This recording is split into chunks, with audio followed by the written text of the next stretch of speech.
Bonsoir à toutes et à tous et bienvenue pour la Closing Bell. Yoav Nisa, ravi de vous retrouver pour un nouveau point de marché pour analyser avec vous la séance du CAC 40 et celle du DAX et même de l'euro-dollar. Mais avant tout cela, je vous laisse prendre connaissance de l'avertissement lié au risque de trading. Comme vous le savez, négociation en marge sur le marché des devises ou via des produits CFD comportent un risque élevé mais peut être recommandé à tout investisseur. FXM et Daily FX ne pourront en aucun cas tenir responsable des pertes dommages occasionnées incluant sans restriction des pertes ou manques à gagner qui pourraient découler directement ou indirectement de l'utilisation de ces informations. Voilà donc pour l'avertissement lié au risque de trading. Je vous rappelle que vous pouvez me poser toutes vos questions sur le chat, me faire part de vos commentaires ou même me poster vos graphiques. Je les publierai en direct avec plaisir. Donc, si je peux donner mon point de vue, ce serait un plaisir. Alors bonsoir Kerzelan, bonsoir Patrick Leroy, bonsoir à toutes celles et ceux qui venaient de me rejoindre, notamment sur le chat, et merci à Gilles qui me confirme que tout va bien donc pour le son et l'image, et J d'ailleurs qui pose une question sur les indices JS. Promis, je vous fais un point tout de suite après, après cette closing bell. Mais d'abord commençons mon cher Gilles par le CAC 40, le CAC 40 qui rebondit aujourd'hui, en tout cas qui poursuit son rebond et qui gagne 1,30%. Le marché action est soutenu, le marché action européen est soutenu par notamment par la décision de la Réserve fédérale, malgré le relèvement des taux qui est une première depuis 10 ans, je le rappelle. Janet Yellen a soutenu les marchés actions, a soutenu des indices. Les bourses justement qui sont confortées par la Fed, Janet Yellen qui a indiqué que ce relèvement des taux est tout simplement le reflet d'une meilleure santé économique aux États-Unis. Et le CAC 40, donc ainsi que les autres bourses européennes, peuvent entamer tranquillement leur fameux rallye de fin d'année. Le CAC donc qui rebondit techniquement, qui malgré un repli en fin de séance sur les 4680, le cours en tout cas, qui franchit cette ligne de coup et qui valide donc qui enclenche une épaule tête-épaule inversée. Cible donc théorique à 4850 points. 4850 points, donc voilà pour le CAC 40. D'ailleurs même on va être plus précis en calculant donc la hauteur que l'on duplique sur la ligne de coup et nous avons bien notre objectif théorique à 4850 points pour le CAC. Toutefois, surveiller ce repli. Un pullback sur cette ligne de coup est également envisageable. Les bourses qui n'ont a priori aucune raison de consolider avant la fin d'année. Toutefois, prudence bien évidemment avec les prises de bénéfices. Toutefois, plutôt haussier donc à court terme sur les bourses, et notamment le CAC 40. Également pour le DAX qui prenait dans les derniers échanges 2,58%. Le DAX donc qui atteint notre objectif d'hier, donc à 10 808 points. Et qui, comme le CAC, se replie en fin de séance. L'indice allemand qui se replie. Je pense tout simplement que les bourses, que les marchés actions ont effectué une petite prise de bénéfices après la belle hausse suite à la réunion du FOMC, donc du comité de politique monétaire de la Réserve fédérale. Voilà donc pour le DAX qui pourrait aller chercher plus haut, donc notamment les 10 980 dans les prochaines séances. L'euro-dollar qui baisse, il baisse logiquement puisque le dollar qui se renforce après cette hausse de taux, une première depuis 10 ans, je le rappelle. Le taux de refinancement de la Réserve fédérale s'élève à présent à 0,50%, et l'euro-dollar donc qui baisse. D'ailleurs, pour revenir aux indices européens, donc que ce soit notamment le CAC ou le DAX, il profite également du fait que l'euro se déprécie face au dollar. En quelque sorte, on peut considérer que la Réserve fédérale a donné un petit coup de pouce également à la BCE, du coup, qui face au dollar, a déprécié l'euro. Donc l'euro se déprécie donc face au dollar. D'ailleurs, l'euro qui est également sous pression, au même titre que les autres valeurs dites refuges, après ce climat d'attrait pour le risque revenu suite à ces déclarations de Janet Yellen. Techniquement, le cours, donc, qui après avoir enclenché une figure de triple top, quasiment, en tout cas dans l'esprit, nous avons un triple top, et donc le cours qu'il a enclenché en franchissant cette ligne de coup à 1,09, d'ailleurs qui est un seuil psychologiquement important. Le cours donc qui atteint la cible à 1,0810 $.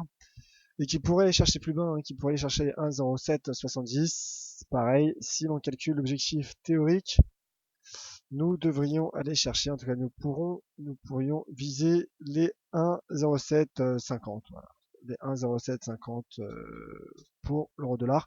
Toutefois, je reste baissier également sur l'euro-dollar, notamment à moyen terme.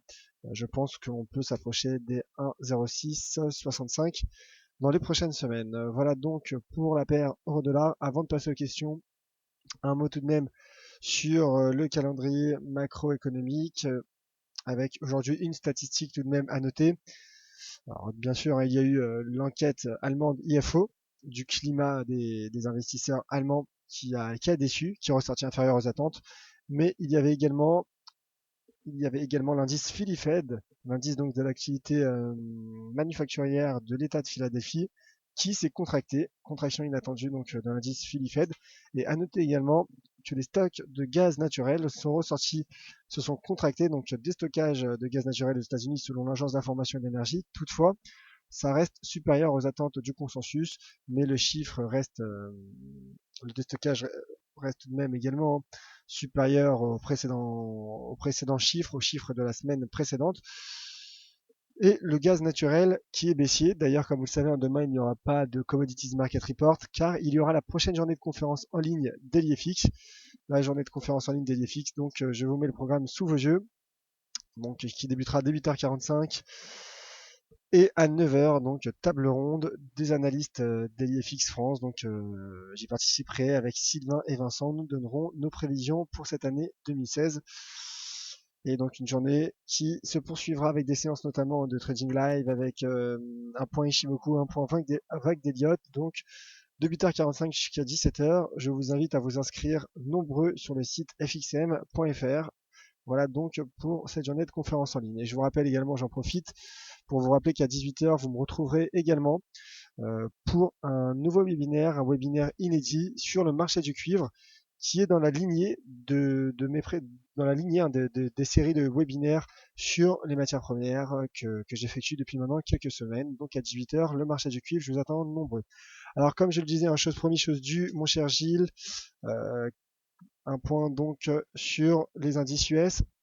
Bah écoutez, en effet, les indices US, comme je le disais, ont progressé hier suite au FOMC. Toutefois, un repli aujourd'hui, repli qui selon moi est dû à l'indice Philly Fed, des indicateurs qui était la statistique peut-être à suivre aujourd'hui, qui était la statistique à suivre aujourd'hui, qui a déçu. Également, la bourse américaine a peut-être subi une prise de bénéfices, qui subit également peut-être l'impact d'un dollar fort. Donc tous ces éléments ont mis sous pression aujourd'hui les indices américains, et notamment l'indice S&P qui se maintient, donc qui a atteint d'ailleurs notre objectif à 2080 points. Pour ceux qui suivent mes articles sur dailyfix.fr, mes articles Wall Street, d'ailleurs le prochain arrive dans quelques minutes. Le cours qui a enclenché, le marché qui a enclenché une épaule, tête-épaule inversée, avec une ligne de coup dynamique donc, et qui a atteint les 2080. Mais toutefois le cours qui teste à nouveau cette ligne de coup, donc cette ligne étendue, qui correspond également à ce niveau de support à 2045 points. Toutefois, à moyen terme, je reste plutôt haussier sur les indices américains, car voilà, de toute façon, la Fed et Janet Yellen l'a déclaré elle-même, l'économie américaine va mieux, donc je pense que cela pourrait profiter à terme au marché américain. Alors, d'autres questions? Alors, plusieurs questions. Visiteur qui demande jusqu'où peut se replier le DAX. Écoutez, le DAX, je pense que ce repli peut être limité par ce que l'on appelle le fameux rallye de fin d'année. À moyen terme, je vois bien le DAX atteindre, pourquoi pas réintégrer les 11 000 points en franchissant cette résistance à 10 980 points. On voit déjà que le cours commence à stopper son repli avec cette mèche inférieure. Bon, restons prudents tout de même, car lorsqu'on voit le graphique de cette manière, la tendance reste tout de même baissière, mais breakout donc sur cette ligne de tendance comme je l'ai montré hier. Ligne de tendance baissière, donc plutôt optimiste sur le cours du DAX au même titre que les actions, que les autres marchés actions. KRZN, quelle évolution vois-tu pour le GBP USD et l'once d'or. Alors le GBP USD, je suis baissier.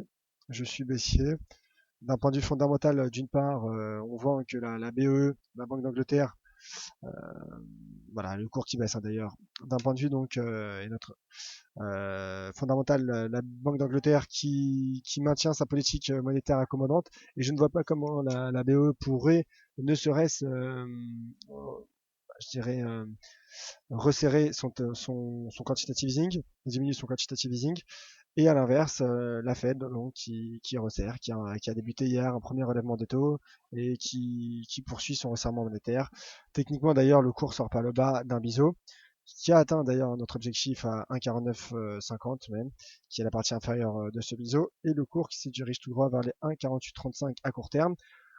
Sur du moyen terme, je pense qu'on peut atteindre les 1,45, mais c'est sur du long terme, bien évidemment. Et concernant l'once d'or, bah écoutez, l'once d'or qui s'effondre, le dollar qui progresse énormément, l'once d'or qui souffre également d'un climat d'attrait pour le risque, comme je le disais, et donc le cours qui passe déjà, donc qui teste les 1050, qui a cassé les 1060, les 1,53 pardon, les 1053 excusez-moi, qui a cassé donc déjà le support à 1060 et qui teste après avoir cassé qui rebondit après avoir cassé les 1053 et avoir quasiment atteint un retracement de 100% de la précédente tendance haussière, baissière, excusez-moi, le cours qui rebondit, qui teste, qui est sur le support à 1053 $. L'indicateur RSI qui effectue un breakout sur cette ligne de tendance, sur sa droite de tendance haussière. Je maintiens plus que jamais mon opinion baissière sur le cours de l'once d'or. Je pense que l'on peut s'approcher à moyen terme des 1000 $ et peut-être même passer sous les 1000 $ sur du long terme. En tout cas, j'en ai la conviction. PYJ pige donc question sur le dollar américain. PYJ qui demande si le dollar peut-il encore monter. Il est à 12 196. Oui, clairement. Clairement, pour moi, voilà, le dollar en effet est sur son support à 2200 quasiment. C'est ça, sur la résistance, je veux dire. Pour moi, en effet, certes, le cours est sur une résistance qui correspond d'ailleurs à la partie sur période d'arrange. Donc techniquement et à court terme, il faudra être prudent à un repli sur cette résistance, en effet. Toutefois, sur du long terme, je maintiens mon scénario haussier sur le dollar américain. Scénario haussier, donc d'une part d'un point de vue fondamental. Techniquement, n'oublions pas que le dollar reste tout de même sur une tendance haussière. Donc en effet, il teste un seuil majeur à 12 200 quasiment, qui en cas de franchissement là serait le signal technique. Toutefois, je maintiens ma position. Enfin, en tout cas, je maintiens mon billet aussi sur le dollar. À long terme, bien évidemment. Alors en effet, mon cher Patrick, hein, vous pourriez donc dialoguer en live demain sur le chat. N'hésitez pas pour cette conférence en ligne. Alors plusieurs autres questions. USD Yen, Patrick Leroy, donc mon cher Patrick Leroy qui demande mon analyse USD Yen, USD CAD. Alors laissez-moi juste le temps, je vous prie, mon cher Patrick, de mettre mes graphiques.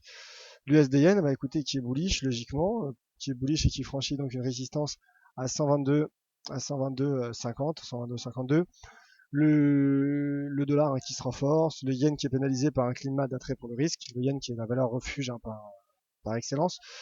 Donc le cours pourrait en effet se rapprocher dans les prochaines séances des 123,6, qui est un niveau donc de résistance, au niveau de résistance, un point haut atteint lors des précédentes semaines. Donc haussier pour l'instant sur l'USD Yen. L'USD CAD, bah écoutez, l'USD CAD qui a énormément progressé, qui continue sa progression, qui passe quasiment le seuil, hein, qui s'approche du seuil des 1,40, qui peut se rapprocher également des 1,4065. Le cours de l'US Oil, donc du WTI, est toujours sous pression. Est toujours sous pression, baisse à nouveau. Donc le cours de l'USD CAD qui pourrait en effet de nouveau progresser. Voilà, US Oil qui se rapproche de son plus bas, de ce plus bas annuel qui a été atteint en début de semaine, je le rappelle, à 34,51. Et donc ce qui explique notamment la hausse de l'USD CAD. Alors non, mon cher Roger, enfin oui, Roger hein, qui demande si nous allons parler de l'argent pendant la conférence en ligne. Nous parlerons des matières premières, donc potentiellement également de l'argent. En tout cas, nous parlerons à coup sûr de l'or, du pétrole. Euh, je vous invite donc à me rejoindre, mon cher Roger, demain. Kerzelen, justement sur l'USD-CAD, je pense y avoir répondu. Est-il envisageable de voir l'USD-CAD atteindre 1,40 d'ici la fin de l'année? Bah, clairement, l'USD-CAD hein, qui est aux portes des 1,40. Il suffirait que le pétrole soit de nouveau un peu plus sous pression que même que tout simplement que le dollar poursuive sa hausse pour atteindre les 1,40. Voilà ma chère Carzelen. Alors ainsi s'achève cette closing bell. J'ai répondu à toutes les questions. Je vous remercie à vous tous de votre présence. Je vous remercie à vous tous également d'avoir participé sur le chat. C'est à chaque fois un plaisir. Alors, restez tous présents. Je vous attends nombreux à 18h pour un webinaire inédit pour une présentation sur le marché du cuivre. Donc, il y a quelques semaines, je vous avais fait une présentation sur le marché de l'or, le marché du pétrole. Cette fois-ci, c'est sur le marché du cuivre.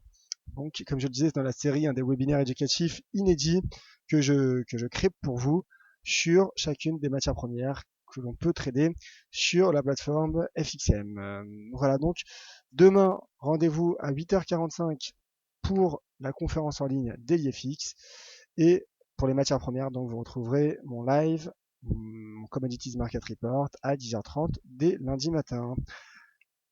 Merci à vous tous, c'était Johan Nizar pour la closing bell. Rendez-vous dans 10 minutes pour le marché du cuivre.